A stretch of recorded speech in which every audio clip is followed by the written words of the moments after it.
one of the great American sagas. Some say the greatest. It started humbly on the night of February 11th, 1847, in a small red brick house in Milan, Ohio, the home of the man who ran the town shingle factory. On that February night, he sat in the parlor of his home. In the bedroom, his wife lay awaiting the birth of her 7th child.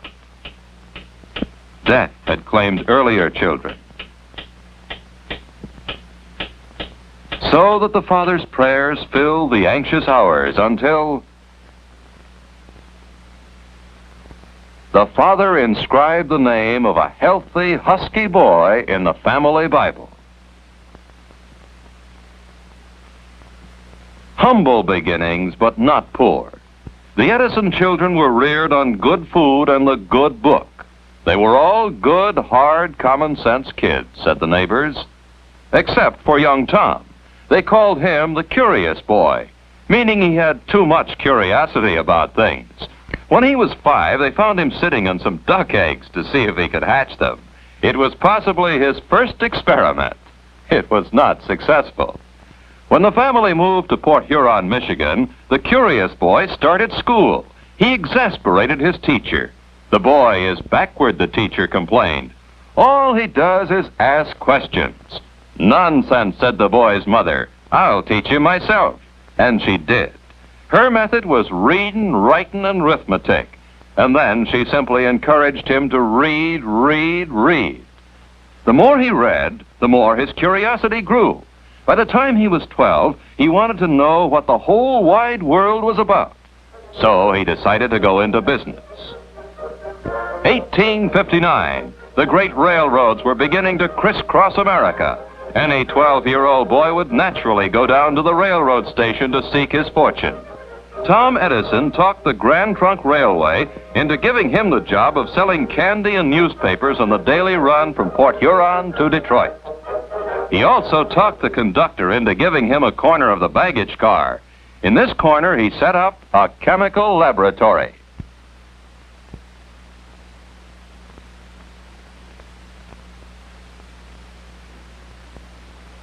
His curiosity didn't stop at chemistry. He got interested in printing when he was 14. So he set up his own printing press and started the first newspaper ever published on a railroad train, anytime, anywhere. The Weekly Herald, published by A for Al, as he was called, Edison, was only a single sheet affair, but he crammed it with general information and gossip. Local and international news. Business facts and figures.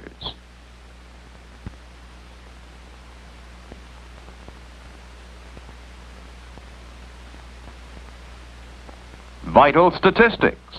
Philosophy. Reason, justice, and equity never had weight enough on the face of the earth to govern the councils of men. But at the height of his success as chemist, candy butcher, publisher, philosopher, 2 accidents occurred. First, he became partially deaf. Deafness drove me to reading. My refuge was the Detroit Public Library. I didn't read a few books. I read the library. And he learned how to operate a telegraph ticker.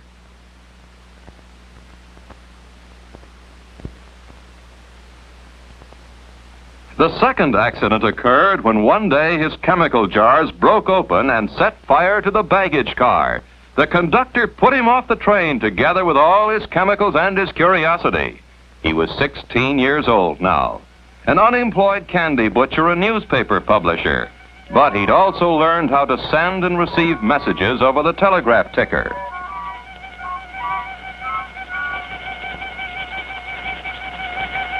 In 1864, he became a wandering telegraph operator, the fastest operator that ever came down the pike, also the most restless. Couldn't stay in one place for long. For 4 years, he ticked his way across the country, a kind of long-haired hobo, always tinkering with wires and things, but gathering no moss, making no money. No matter what I may do, I reap nothing but trouble and the blues. It is all I can do to keep the wolf from the door. But he was working harder than he was worrying, and he invented the universal stock ticker, his first major invention. Western Union paid him $40,000 for it. He took the money and invested in a dream. All during the hobo years, he had dreamed of building a laboratory. And finally, in 1876, he settled in the little town of Menlo Park, New Jersey. To his home there, he took his young bride, Mary Stillwell Edison. Close by the house, the main laboratory building was connected to the outside world by telegraph wires.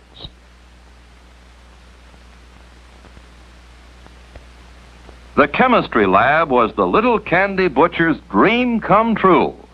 He filled his lab with the best technicians and the best machines money could buy.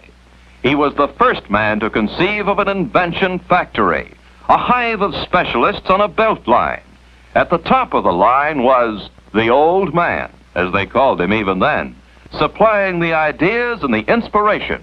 He announced to the world, I produce a minor invention every month and a major one every 6 months. It was no idle boast, and the inventions started pouring out of Menlo Park. To his deafness, he attributed one of his early contributions.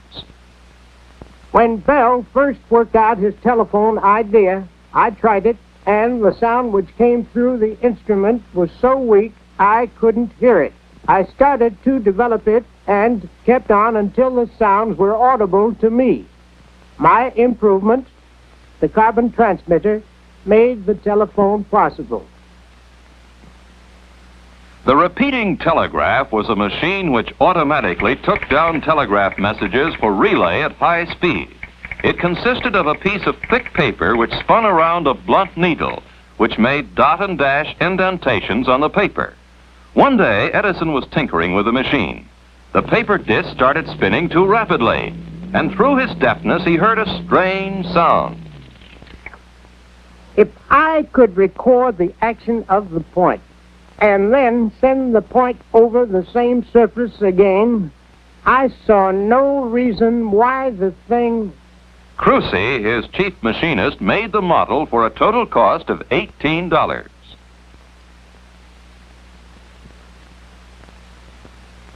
A group of assistants gathered around the old man's desk. None of them knew what the fantastic-looking thing was supposed to do.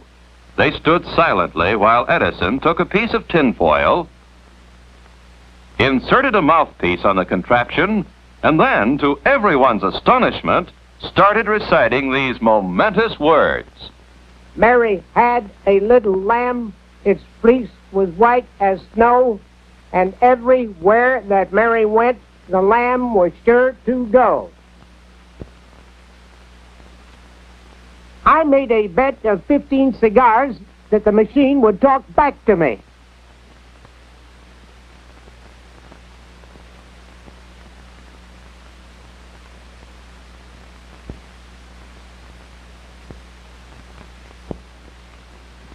Mary had a little lamb, his face was white as snow, and everywhere that Mary went, the lamb was sure to go. He won the bet. What should he call it? Telephone? Telegraph? He named it the phonograph. It became the sensation of the day and age. The 31-year-old inventor was invited to the White House to demonstrate his machine for President Hayes. Never in the whole history of science and invention had there been anything like this, a machine that talked, and the world clamored to listen to it. In restaurants and saloons and penny arcades, the first jukeboxes were installed, and while the words and music poured into every ear, the name of Edison was on every tongue.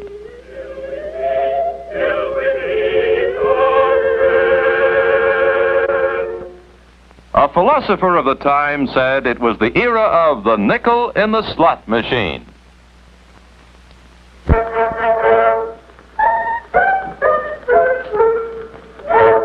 Every Saturday, Willie got his pay, then he'd call for Nell. It was always Mr. Edison's own favorite invention.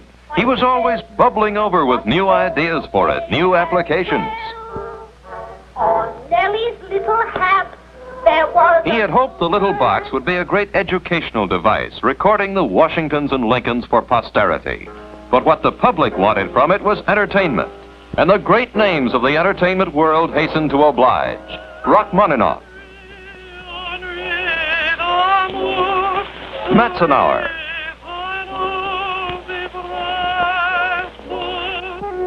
Albert Spaulding,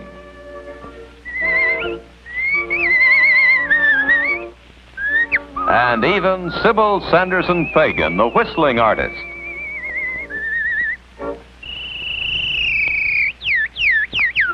And as the years went by, they trooped in and out of Edison's recording rooms. The opera singers and the banjo players and the bird imitators and the tellers of jokes. And the records poured forth, hundreds of them, thousands, hundreds of thousands. From the needle that scratched the tinfoil, $1 million industry was born.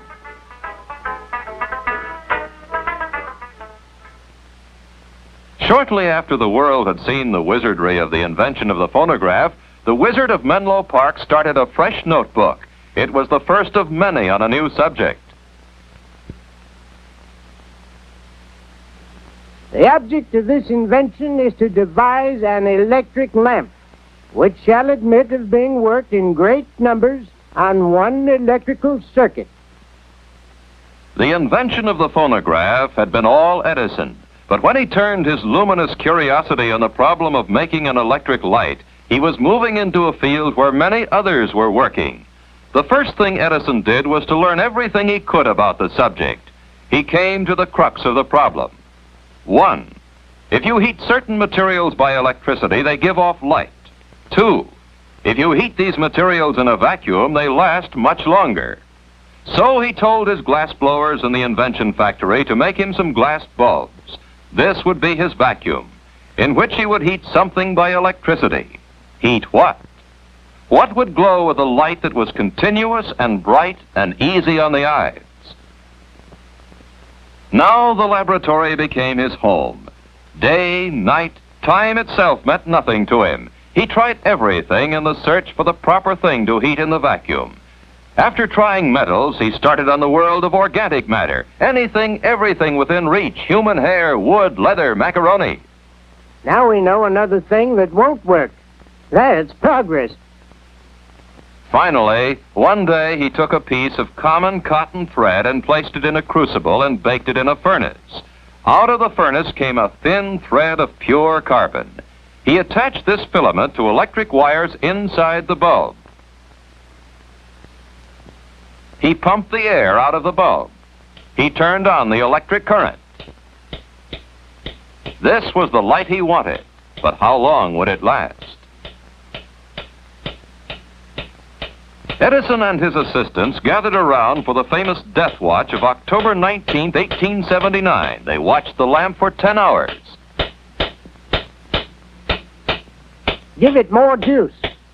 20 hours. More juice.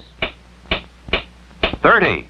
For 2 days and 2 nights, the lamp burned. Now I knew we had it. He invited the world, a world still lit by candles and gaslight, to come to Menlo Park to see. They came. On New Year's Eve, 1879, they came by the trainload and they saw. New light to the new world on this New Year's Eve, cried the press. The newspapers called it the miracle of the 19th century. Lighting up Menlo Park was only a stunt for New Year's Eve. The real test came when Edison announced that he would illuminate 1 square mile of the heart of New York City with a newfangled electric light. The bulb, the miracle bulb that gave the miraculous light, was only the beginning, the end component of 1,000 component parts. You need rheostats and generators and meters and fuses and sockets and switches and conductors to make it work.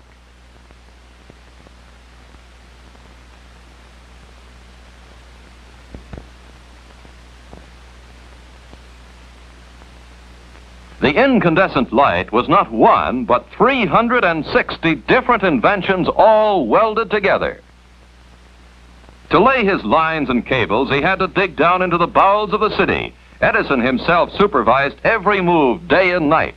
In later years, he was to say, "This was the greatest adventure of my life."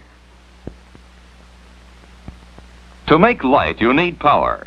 He took a building on Pearl Street in Lower Manhattan and turned it into the first power plant for electric light in the United States.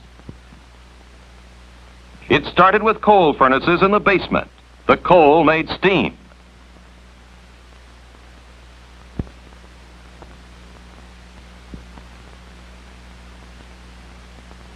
The steam made power.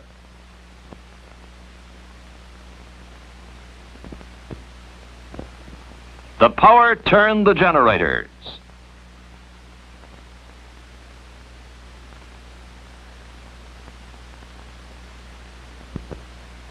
From the generators came electricity. And the electricity became light. Light to the world. But hardly 2 years after the great triumph, tragedy struck the house of Edison.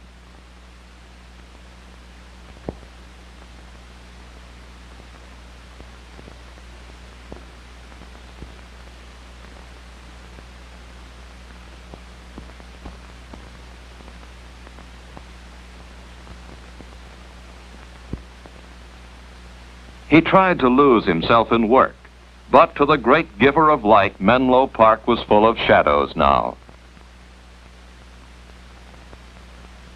He had to move away from the place where he had lived for 8 happy years. 2 years after Mary Edison died, he found a haven in West Orange, New Jersey, in the lordly house called Glenmount. In the year 1886, he was 39 years old when he married Nina Miller, herself the daughter of an inventor.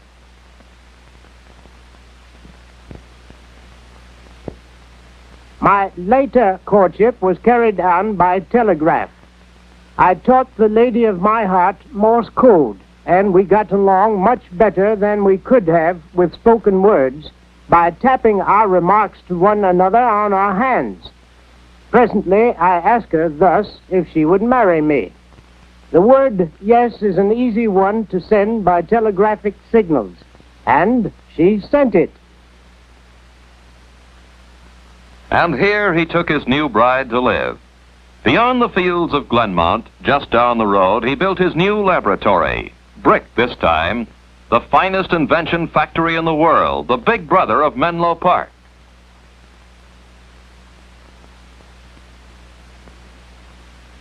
The nerve center of the compound was the old man's roll-top desk in an office that was 2 stories high, crammed with 10,000 scientific volumes.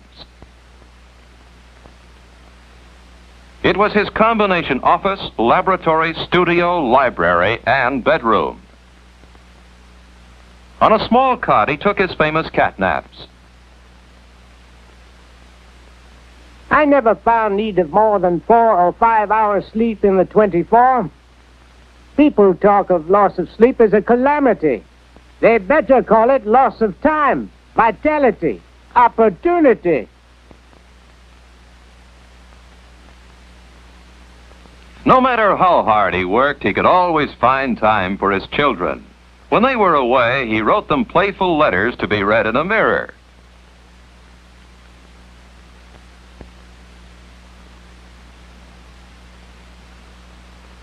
On one of their toys, the wheel of light now caught his fancy.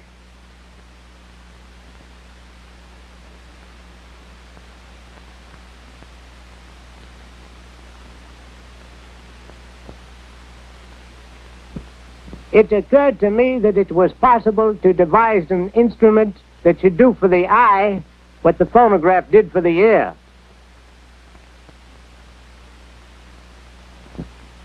His first idea was to put a continuous line of tiny photographs on a cylindrical shell, just like a photograph record, then to rotate the shell and let the eyes look at the photograph through a magnifying glass. It didn't work well enough to suit Edison. Then he thought, if he could put a long line of photographs on some sort of strip or tape, on something you could roll up. One day he saw an advertisement for a new kind of camera designed by a man named George Eastman. It took pictures on celluloid. Without George Eastman, I don't know what the result would have been in the history of the motion picture. He tried to develop a narrow strip of sensitized film that would operate on a roll.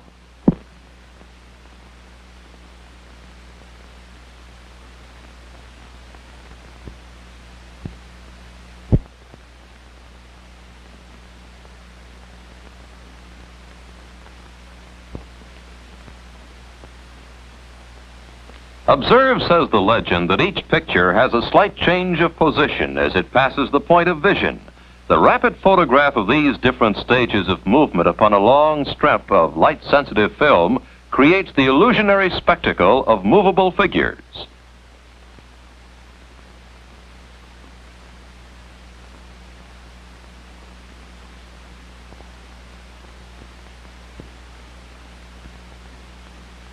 In order to see the figures move, you look through the magnifying glass of a peephole machine.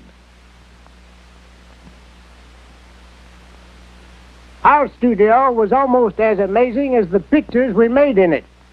It was such an ungainly-looking structure when it was done, and the boys had so much sport with it that we called it the Black Maria. In order to make certain of as long a working day as possible, we swung the whole building on pivots, like an old-fashioned river bridge, so it could be turned to follow the course of the sun. It was a ghastly proposition for a stranger daring enough to brave its mysteries. But we managed to make pictures there, and after all, that was the real test. They made pictures there. Fred Ott Sneeze, the first copyrighted film. May Irwin and John Rice, the first movie kiss. The Story of an American Fireman, the first story film.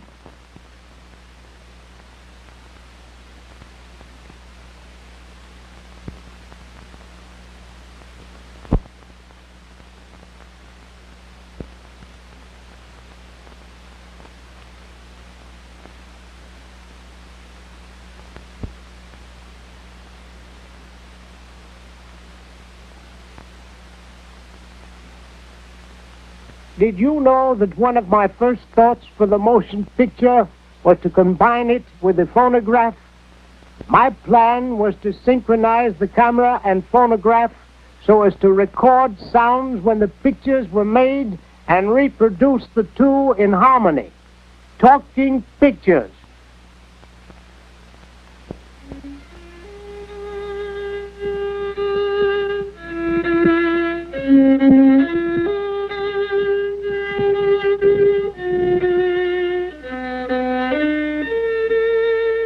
Through a projector in his office, he showed the first home movies.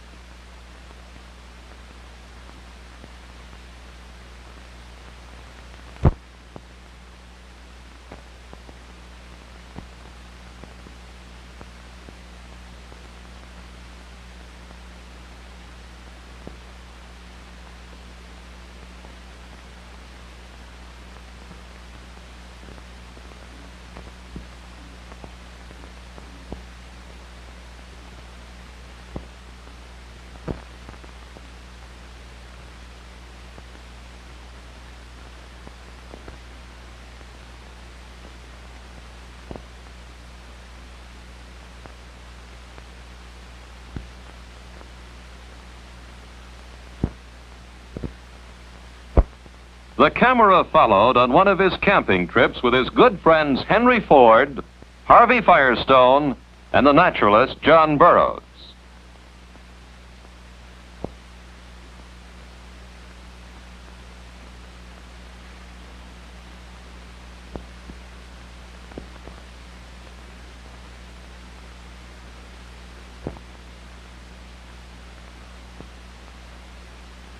But in the ripe years of his life, he found it good sometimes to rest from the hard job of being a wizard. At his winter home in Fort Myers, Florida, his family and friends would gather round. What do I think of Einstein's theory? I don't think anything of it, because I don't understand it.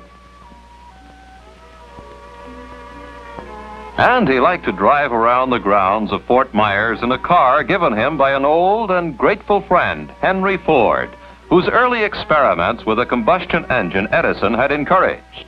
And he liked to sit and look at nature.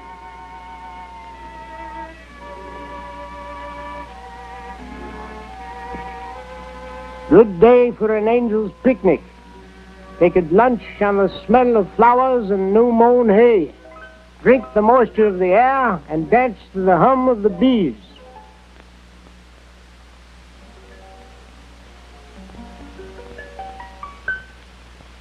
But even in Fort Myers, he couldn't sit still for very long. Close by his home, he built a small laboratory. His friends Ford and Firestone had presented him with a great challenge. Could he find a domestic source of natural rubber?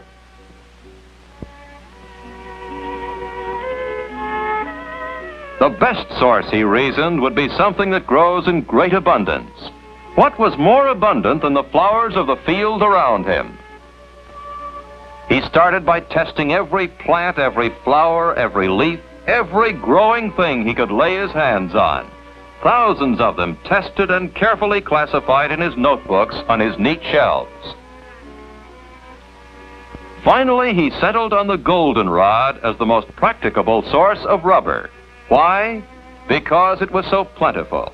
He worked late into the night on the incredible notion of squeezing rubber out of goldenrod, though the famous catnaps were growing longer.